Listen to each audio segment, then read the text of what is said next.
Right, everybody, welcome back to the paddock for the MG Metro Cup and the MG Cup as well.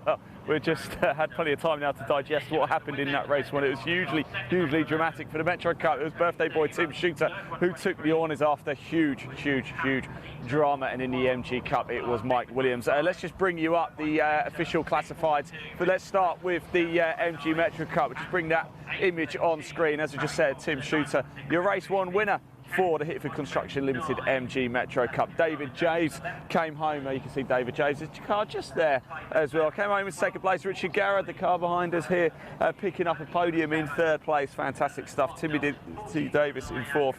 Get my words out. Les Tyler in fifth. John Moore in sixth. Dan Willis in seventh. Kyler Birdseye in eighth. Neil Burnett in ninth. Andrew Ewins in 10th. Mark Eales, Phil Goodwin retired from the race. Mark Eales in all sorts of drama throughout, wasn't he? Let's move on to the Cherished Vehicle Insurance MG Cup. Let's bring the official classifieds for that onto the screen. Mike Williams, your poleman and race winner as well. Matthew Simpson came home in second, Morgan Short in third, Ian Dowler in fourth, but Class B victor. Peter Brownboy incredibly well, came home fifth and the Invitational class winner.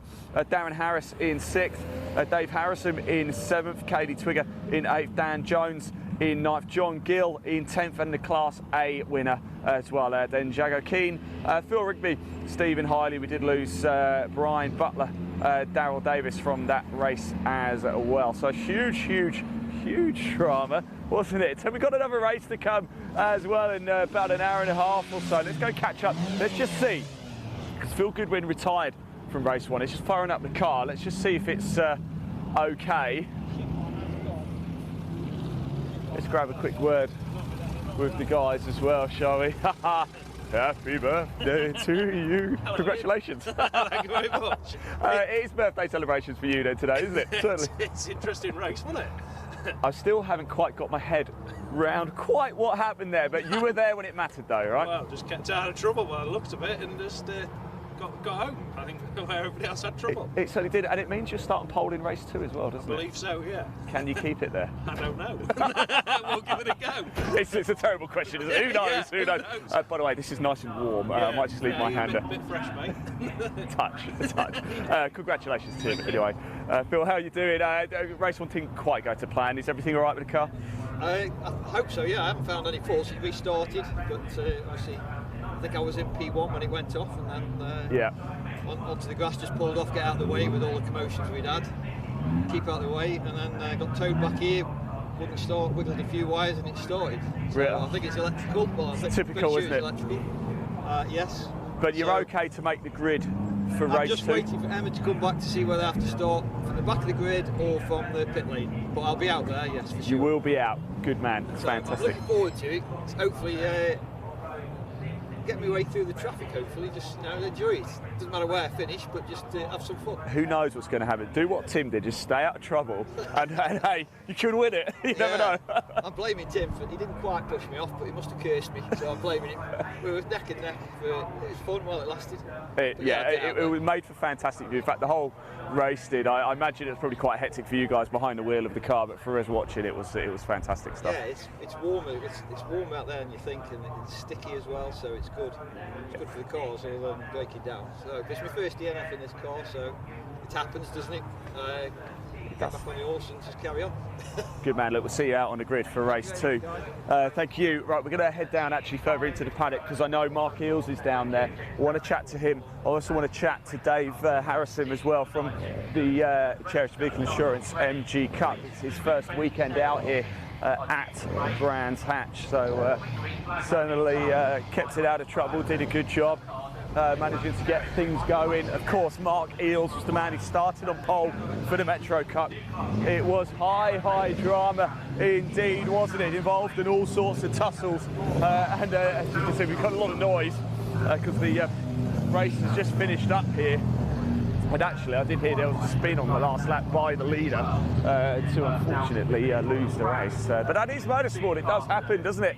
Are we going to see as much drama in race two as we saw in race one? I don't know if my voice or my heart rate can keep up with it if there is, but we will be bringing you all of the action from race two. We're into the paddock here, right into where it's the beating heart of motorsport in the UK, isn't it? The paddock, it's where everything goes on. It's where everything goes on. Everybody mucks in. Doesn't matter what series you're involved in. If you need help, somebody will help you. It's a wonderful, wonderful place to be. So we're just going to get ourselves a bit further down to the bottom, see if we can catch up with Dave Harrison from the MG Cup, see if we can catch up with Mark Eales as well, see if he's happy to talk to us. Might be a touch frustrated after high drama in race 1. So let's just cut our way through.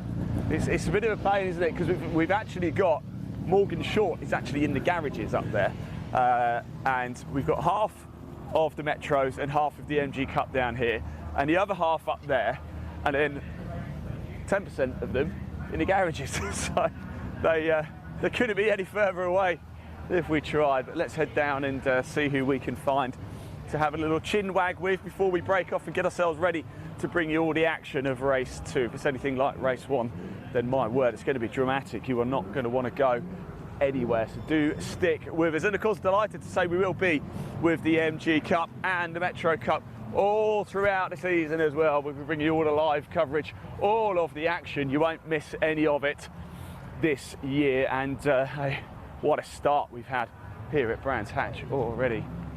Just over there, kind of an 89, Mr. Dowler, Class B winner. Probably a very, very happy man indeed. Finished 4th on track as well. Fantastic result there. Let's just move down a little bit so we can find Dave Harrison. In fact, you're going to get a look at car number 74, Bolton as well. Retired from the race, actually brought out that red flag as well in race 1.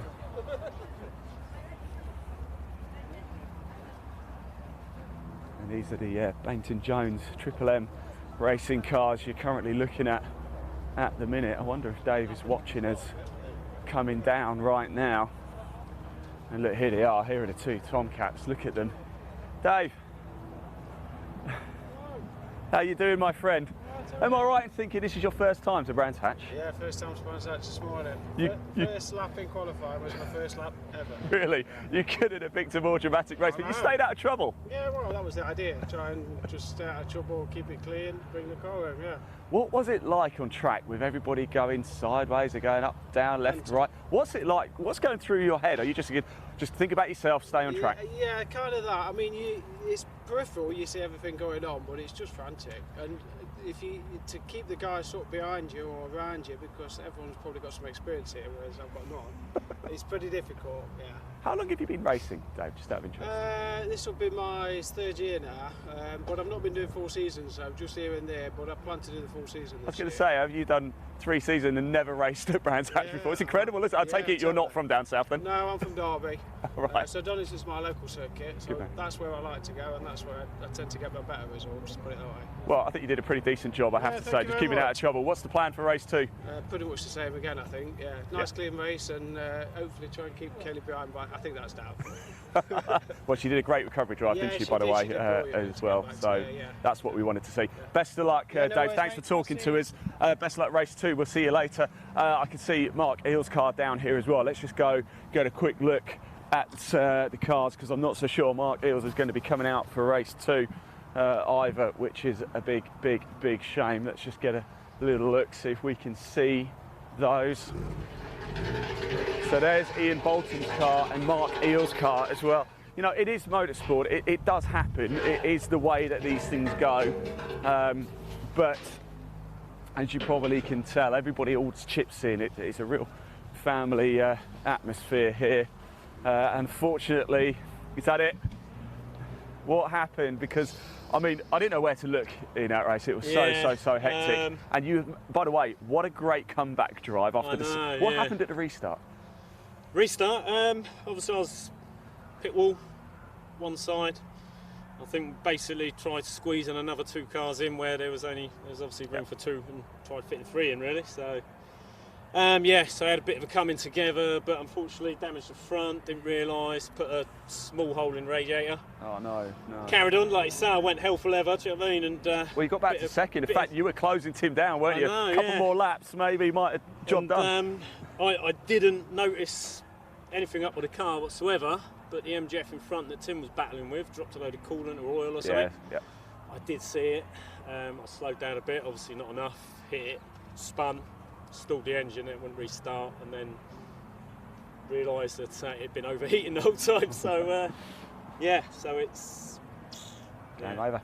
Yeah. You're back out next round. It's going to be okay for next round. We'll do something, yeah. Good man. Not sure yet, but need to get it apart and see what state the engine's in. But it's certainly not not good for running again today. So. No, well, it's motorsport. It does happen. But Mark, you did put in a fantastic recovery drive up until that point. So sort of congratulations and commiserations. It was a bit of red mist and trying to keep calm, and you know what I mean, just trying to everything. But yeah. It was fun, but I didn't want to end like this, really. No, no, of course not. Well, look, thanks for coming down anyway today. You have provided us with great entertainment. Fortunately, it didn't quite work out in the end for you. Thanks, Mark. Hopefully see you at Alta Park. And over here, as you can see, we've got Ian Bolton's car as well out of the race, brought out the red flag. I believe he is okay, though. I think he might have just hurt his foot a little bit. We're going to let the guys crack on. We are going to go get ourselves back into the back into the garages, actually, because race 2 is not far off now, is it? Just about an hour. We'll be back live in an hour. We're going to head straight down to the assembly area for you to bring you even more driver reaction ahead of race 2. Then we'll bring you all of the action live of race 2 for the Cherished Vehicle Insurance MG Cup and the Hickford Construction Limited MG Metro Cup. It's been a hugely dramatic day so far. We've still got more action to come. Be back live in 1 hour.